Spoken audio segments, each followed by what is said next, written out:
Hello everybody, welcome to another episode of Abba Ovo podcast. Today we continue the series on toxic relationships, but in this episode I'm going to talk about ghosting. So I'll be talking about people who were, but then disappeared. Let's go.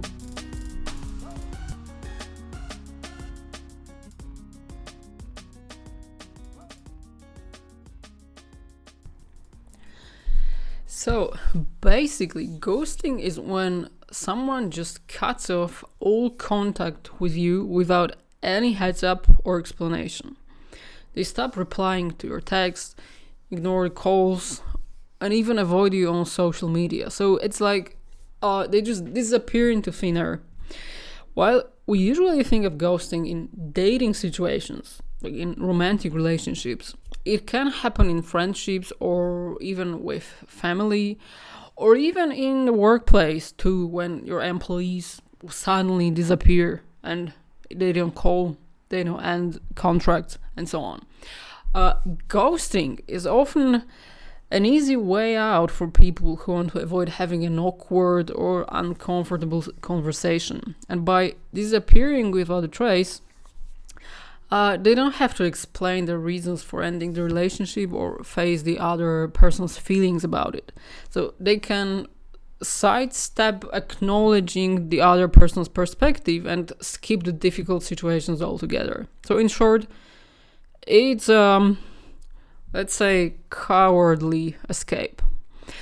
The problem is ghosting shows a serious lack of respect for the other person's feelings and a total disregard for how deeply it may impact them. Ghosters, because that's what we call them. In the previous episode, I've been talking about gaslighting, and we call the perpetrators gaslighters, and here we are calling them ghosters. So the ghosters assume the other person will get the hint and use that as an excuse for their actions. And this could stem from a genuine lack of interest in the relationship, where they simply don't care about the other person's feelings, or the loss of the relationship, or it could be due to poor communication skills, where they don't know how to properly express their own emotions and desires. So there are many reasons for ghosting, but either way, ghosting is a way of conveying feelings and intentions through actions rather than words. It's a cop-out that allows the ghoster to avoid having to verbalize their thoughts and feelings to the other person. So they'd rather just disappear than have an honest, open conversation. And that's a really crappy way to treat someone, no matter how you slice it, to be honest. Well, ghosting became so popular recently, or maybe popular is not the best word here, but it became so recognized that Forbes did some research on ghosting among the US population. And it turns out that a whooping 76% of people surveyed have either ghosted someone or been ghosted themselves in the dating scene. So we're talking only about dating situations. And almost 60% of respondents say that they have experienced being ghosted. So 60% of respondents have been ghosted. And 45% admit to ghosting someone else. It also turns out that both men and women are almost equally responsible. And about 44% of men and 47% of women, so a bit more women, say they've ghosted someone. Interestingly, more men report having been ghosted compared to women. So the survey also highlights which states are the most notorious for ghosting, showing where people are most likely to either ghost someone or get ghosted.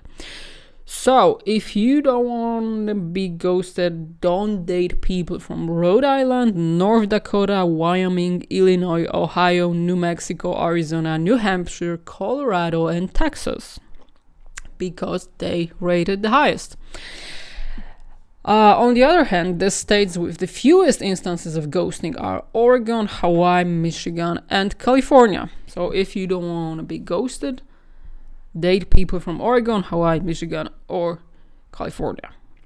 But being serious, there have been several studies on self-esteem conducted in both natural and controlled environments. And researchers looked at how people's self-esteem was affected by feedback in various situations.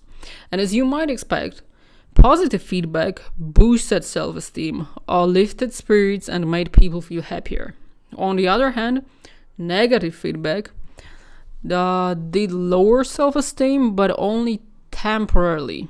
So initially, people felt worse after receiving criticism, but after a short time, their self-esteem returned to its normal level, and they often felt more motivated. They learned from the negative feedback and figured out how to improve their performance. However, there was another scenario where participants received no feedback at all for their efforts, neither positive nor negative. And guess what? This lack of feedback significantly lowered their self-esteem, and the effects lasted much longer than the impact of negative feedback. So in fact, receiving no feedback was worse for their self-esteem than any criticism they might have faced. So think about it. When you take an exam or apply for a job, you feel happy if you pass, you feel happy when you get hired. If you fail or get rejected, it's disappointing, but you know you need to study harder or improve your skills for the next opportunity. But the toughest part, the waiting.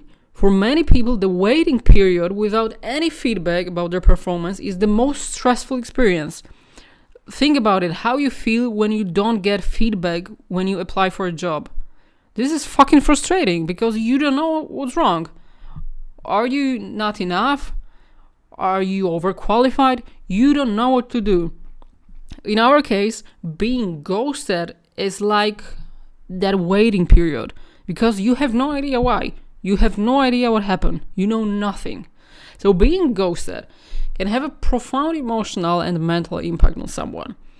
It often brings up a range of tough feelings like confusion, frustration, self-doubt, anger, sadness, and so on. And while any relationship ending can trigger these emotions, the hardest part about ghosting is the lack of clarity about why it happened.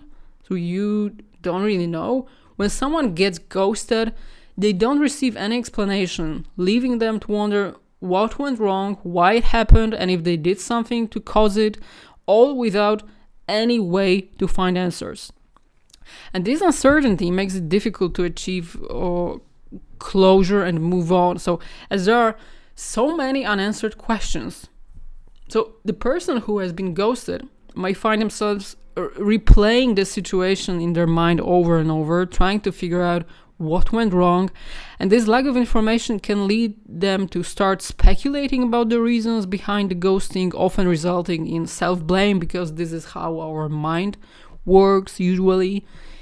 We try to keep our self-esteem on the proper high level, but somehow and for some reason our mind is doing the exactly opposite. So we usually blame ourselves for anything. So ghosting can also take a toll on someone's self-esteem, as they may not feel responsible for what happened, but also believe they weren't even deserving of an explanation. So you are so bad, you're so, I don't know, you're such a terrible partner that you don't even deserve an explanation why this relationship ended. This is really, really hard for many people. When you've been ghosted, the lack of clarity about what happened can make it tough to know how to handle the situation. However, there are a few things that you can do to take care of yourself and to move forward. Here are 5 tips from researchers and from clinical therapies that should help a little bit when you have been ghosted. So the first one is don't keep reaching out. So the person has made it clear by not responding that they don't want to communicate. Sending more texts or calls is unlikely to get a reply and will only lead to more hurtful and to more hurt and frustration as your messages continue to go unanswered. So don't do it. If they ghosted you, just don't care about them. Don't try to reach out. They don't want to communicate, so don't communicate. And the second thing is don't blame yourself. It's easy to start beating yourself up and thinking you did something wrong, but personalization happens when you blame yourself for something that isn't your fault. So remember, when someone ghosts you, it says more about them and their issues than it does about you. So there are many possible reasons they stopped contacting you, so don't jump to conclusions or assume it was because of something you did or you didn't do. It just happened. And if someone is such an asshole that they don't even try to explain it, don't blame yourself. It's their problem, not yours. The third thing is value your worth. Know that you deserve to be treated better. I know it's easier said than done, but try, just at least try. Self-worth is about recognizing that you are enough and worthy of love and respect. And focus on your self-respect, and remember you deserve people in your life who treat you with kindness and consideration. So if someone doesn't even offer explanation, it means that this person is not worth thinking about. So just forget about them. Number 4 is lean on healthy relationships. So it means that you should get support from the positive relationships in your life, talking to and spending time with your friends and family who encourage and respect you and can provide a contrast to the ghosting situation and remind you of what a healthy relationship looks and feels like. And I'm not talking only about romantic relationships. I'm talking about relationships in general. So I'm talking about family, friends, and so on. And the final thing, do things you enjoy. Spend time doing activities that bring you joy and happiness, whatever that may be. If you like to ride a bike, go ride a bike. If you like playing video games, go play video games. Even though it can be hard to find the motivation when you're feeling down, it is important to distract yourself and focus your energy on something positive. So stop thinking about the situation. Stop replaying the situation in your mind and stop thinking about things that you could do or you did or you didn't do and so on. Just try to distract yourself, forget about the situation and focus on something positive. So here are the 5 tips to help you cope after being ghosted. It's important to remember that ghosting can also occur in long-term relationships, which can make it even more challenging to deal with. So in such cases, therapy or at least some counseling may be necessary. So when ghosting happens after a few weeks or months, the emotional investment may feel smaller compared to a relationship that has lasted several years.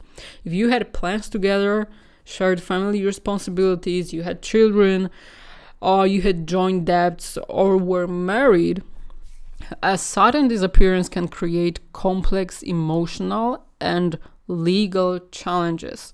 So you might find yourself in a situation where you're still technically married, but feel stuck, unable to move on because your spouse is still alive yet unreachable. So this can be incredibly complicated.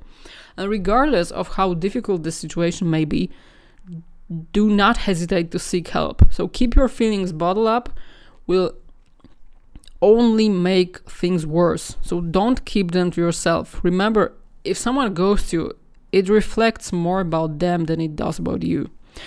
And if you have ghosted someone, because, well, we're not perfect, Consider changing that behavior, because it's not the most respectful way to handle relationships. So if you ghosted someone, please don't do it again.